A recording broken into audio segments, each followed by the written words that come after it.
What's up, YouTube? This is Mike with Yu-Gi-Oh! Underground here with Kyle Peters from YCS Dallas. Kyle, what'd you do this weekend?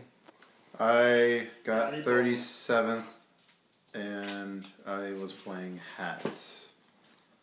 I guess I'll just start. Okay. 3 Ramello and 2 Dania, pretty generic. And 3 Fire, 3 Ice Hand. A friend of mine, Juan, played the same deck, and he chose 2 and 2.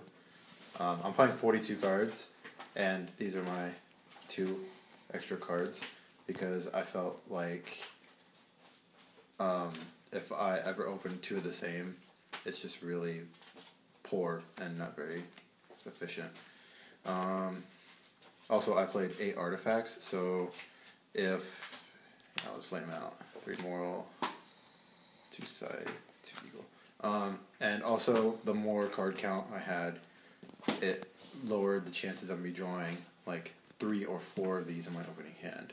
So that happened maybe twice the entire tournament, and when it did happen, I ended up drawing my out, and it made it a terrible hand into the nut hand. These are kind of obvious, but this card is insane. Going like this combo, this card just like initiates so many combos. Where with red, you can draw 2 or more cards. Where like red, like, well, I'll just show later. But Scythe, everyone's expecting you when you go Sanctum to go into Moral Tech. Well, I don't want to waste my Moral Tech, and also destroying cards is not very good this format, so I just go Scythe. I go Tour Guide, Burning Abyss guy, I just go Scythe. It's so much more simpler, and then they don't even have their Dante effect go off, so it's really nice. But the draw power from Caduceus is insane. Also, a 24 but is huge. Everyone's playing Monarchs right now, and I can like just tribute set it or Sanctum into it in defense mode. It's nice. Regeki. I never drew this once out of all 11 rounds. Yeah, so, yeah. Book of Moon. Best card. People stopped playing it. Shout out to, is it you or him about that Shadal Fusion thing? Yeah, me. When they activate Shadal Fusion, you can Book of Moon your extra deck guy, and then they have to do it from their field or hand, and that didn't happen, but that convinced me to play the card, and instead I did a lot of blowouts against Burning Abyss, where they'd have like a Dante, and then 3 Burning Abyss guys. I'd be like, book your Dante, and then all of them die. So it was pretty impressive. 3 Duality, yeah, it's good. 3 Ignition, and 3 Double Cyclone. This is just the nuts, and this card is a card advantage card, but it's really 50-50, where it's just like insane or just terrible. I would keep it like this if I played this deck again, but a lot of the times, the further the tournament went on, I would decide 2 of them out and putting MST instead, but some matchups I still left them in, but it's an iffy card for sure. Traps. That's the card you were talking about that turns your bad hands into nut hands. Ignition. Yes. So, well, I'll get back to it. Traps. The only 2 trap holes are these. This is like average now. It's not even that good, but bottomless. But it's, I mean, you kind of have to play it if you're playing Vermilio. But this card's either super dead or the exact card you always want to get. It's everything you want. It stops the Dante coming out. It stops the Shadal Fusions coming out. Although they will still get their the Construct effect. But, I mean, having either of these against Construct is obviously really good. But, like, getting into that top deck mode where like you just top deck Aurelio, oh like I'm gonna search for this, and then you're not worried about Shaddoll Fusion. That's like the best feeling in the world. So Compulse, which we got 3. Warning, I actually started this card out a decent amount of times, but it's still really good. I sided it out against Burning Abyss. I always left it in against Shaddoll because I do not play Vanity's Emptiness, and if you stop Shaddoll Fusion, you win the game. So any out to Shaddoll Fusion is really good. 3 Sanctum, obvious. 3 Call of the Haunted, because this is a deck that can abuse Call of the Haunted in many ways. I'll talk about that in a second. And then 2 Breakthrough Skill. I was debating about this for Fiendish Chain, but and there wasn't a time where I used Breakthrough Skill from the graveyard, but just the effect negation is all I needed. I never needed a attack stopper. Yeah, an attack stopper. There was an argument to like Fiendish Chain something and then double cycle into Fiendish Chain, but it's not that big of a deal. So it's 42 cards. I'll do the rest and then I'll show you like a couple comments real quick. Extra deck, Level Chain, really, really insane with Trap Tricks, and also it's really good with sending artifacts to the graveyard and then call the haunting them. So it's really nice.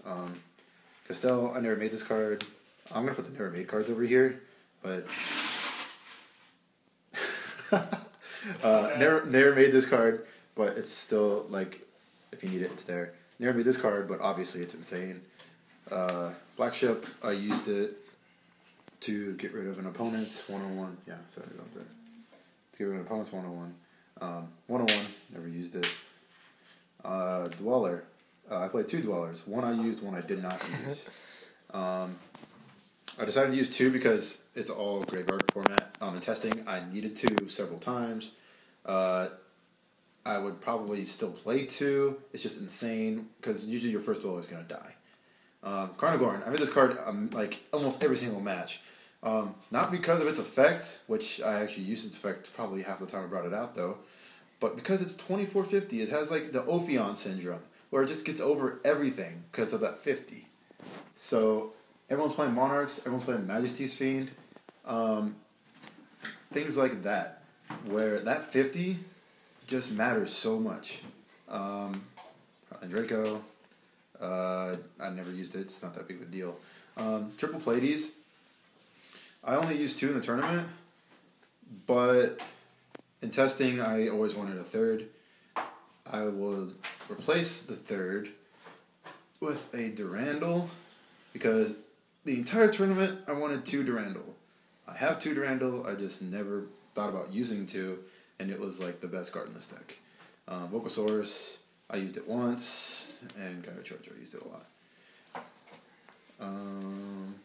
So the only extra deck changes I'd probably make, I'd probably leave these in.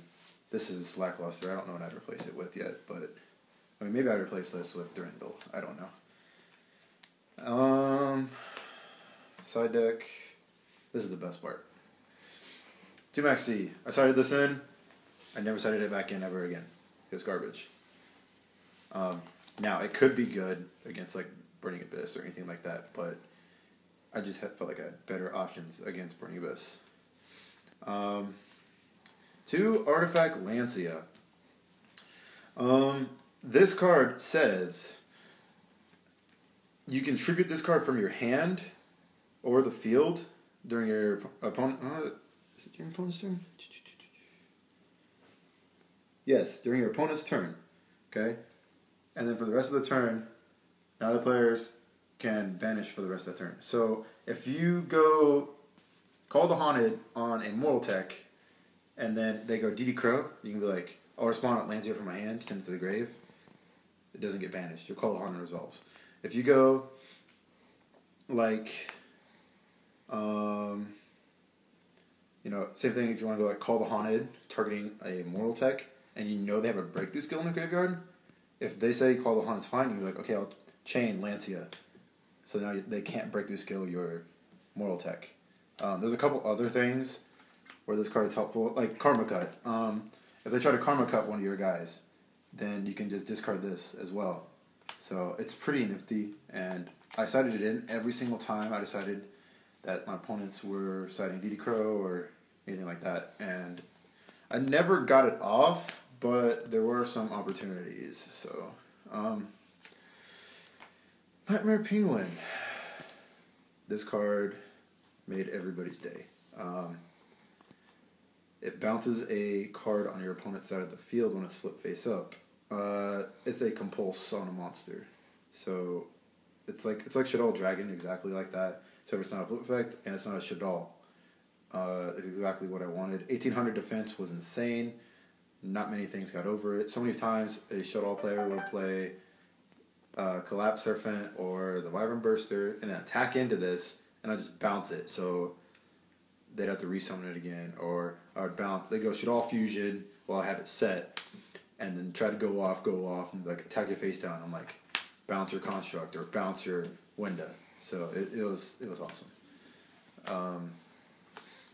One Forbidden Lance for mostly for Burning Abyss for their Wing Blasts and their Karma Cuts and things like that. So they would, I mean, I guess you can call it 2-for-1, but they're not really 2-for-1 themselves. But when they do it, then you're just like, Lance, my guy. And then they're like, oh, that's not good for me. MSTs were for when Double Cyclone was not good, and when I needed more spell trap removal. Deep Prison, I sighted it in against Shaddolls. It wasn't the greatest. I probably resolved it maybe once or twice the entire tournament. Triple Shadow Mirror, and one Deep Dark Trap Hole. Could we combos real quick? Or? Yeah, real quick. So, the whole thing is these two. The more of these you have, the better, because it's not once per turn. The trap is once per turn, but the spell is not once per turn. Obviously more of these, but if you still have like Double Cyclone and more artifacts or anything like that. So you can do something like this. Any way to get this guy, okay? And access to a red will draw you a ton of cards. So this is just really good. You do Ignition, targeting this, so it goes to the grave, and then this will go to the grave too. Then you set any artifact. I usually sent like a Scythe, or because I want to save my Moral Tech, or if I want a Moral Tech in the graveyard, I'll put Moral Tech down there. So let's just say, example, we had an extra artifact in our hand, so we'll just put it over here. Okay. This specials, put it in defense mode. Okay. Now you activate this. I guess we can set these. Activate this for red. Okay. These chain link, and then I draw a card. Draw one card. Okay. So just one card, and then these blow up. These go to the grave. These activate. These come out. You blow up a card. They cannot special summon from their extra deck. Most of the time I do this in interface, so that doesn't matter. But then I draw 2 more cards. So I'm drawing 3 cards, and I'm gaining 4 monsters for the price of 4 cards. So 4 cards for, it's these 2, this, and then having another artifact. So I am -1ing to gain 4 monsters. And then as soon as you go to main phase, like ask your opponent main phase 1, and they're like, yeah. You set a spell or trap immediately, and you overlay 2 of them, depending on what you have, for Durandal immediately, because if they can stop you, Solemn Warning is like the only thing that can stop you here. But you set a spell or trap first, because if you don't have a spell or trap, you can't use Durandal's effect. So you go Durandal, and then you go Pleiades. If you have Call the Haunted, out of those draws, you have everything you need, because you can keep bouncing your Call the Haunted. Oh, this is overlaid wrong, but whatever. If you keep bouncing your Call the Haunted, you can keep playing Scythe over again, which is what I actually did to you, Mike, a couple of times. Or you can do Moral Tech over and over again. Also, if you draw more artifacts, this will blow them up. If you just set those, it's just insane. It's a ridiculous card advantage. A lot of people just died to just Scythe today. It's 2,200. A lot of things, like Shaddoll Beast is 2,200 attack, so like ties with that. Windows 22 also. Windows 22, crashing with Windows. The 22 is very relevant. It's a really good number. And not many people expected that from an artifact deck. So there's a couple other combos, but I feel like that's the main one because that's your draw engine. So. All right. Well, that's awesome deck, Kyle. Good job on getting 37th. And hopefully you do just as good at ARG Des Moines here in 2 weeks. Any final thoughts on the deck? I played all meta decks except for one. So I played, what was it, 6 Shaddoll, 3 Burning Abyss, 1 Satellar Knight, and 1 Nurse Burn. The Nurse Burn deck almost got me really bad. Like, I kept all my spell trap in against them, but and I said with 2 MSCs. Just, the deck is really difficult to play. The brick hands are not really that bricky, and when they are, you're always 1 card away from having the best hand you can possibly have. So when you have 3 artifacts in your hand, don't feel that down, because your Pot of Dualities become like the best card in your deck. They just become so amazing, because Pot of Duality into a double Cyclone or into a artifact movement or a Sanctum, like or artifact ignition, whatever. And any of those, like, you have so many outs when your hands are dead hands. So it's a really fun deck. It's really good. I'll be playing this at ARG. I don't know if I'll be playing hands and trap tricks, but something with artifacts for sure, because the control element is definitely there. All right, cool. Well, guys, until next time, we'll see you later.